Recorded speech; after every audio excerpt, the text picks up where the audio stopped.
22 run তুলতে শেষ 7 wicket, পাকিস্তানের নাটকীয় হার। আনপ্রেডিক্টেবল পাকিস্তান আবারও সেই পরিচিত রূপে। জয়ের পথে থেকেও হঠাৎ পথ হারানোর ঘটনা তাদের ক্রিকেটে নতুন কিছু নয়। নেপিয়ারে নিউজিল্যান্ডের বিপক্ষে ওয়ানডে সিরিজের প্রথম ম্যাচেও ঘটল সেই চেনা কাহিনী। শেষ 22 রানে 7 উইকেট হারিয়ে 73 রানের ব্যবধানে হেরে গেল পাকিস্তান। প্রথমে ব্যাট করে নিউজিল্যান্ড 9 উইকেট হারিয়ে তোলে 344 রানের বিশাল সংগ্রহ। জবাবে পাকিস্তান মাত্র 3 উইকেট হারিয়ে 249 রান করে ফেলে। শেষ 69 বলে 7 উইকেট হাতে রেখে প্রয়োজন ছিল 96 রান। তবে সেখান থেকে ধসে পড়ে পাকিস্তান ব্যাটিং লাইন আপ। নির্ধারিত 50 ওভারের 35 বল নাকি থাকতেই অল আউট হয় 271 রানে। টস জিতে কিউইদের ব্যাটিংয়ে পাঠিয়েছিলেন পাকিস্তান অধিনায়ক মোহাম্মদ রিজওয়ান।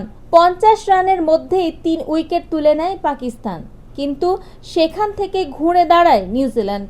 মার্ক চ্যাপম্যান ও ড্যারিল মিচেল গড়েন 199 রানের রেকর্ড জুটি, যা পাকিস্তানের বিপক্ষে ওয়ানডেতে যে কোনো উইকেটে সর্বোচ্চ।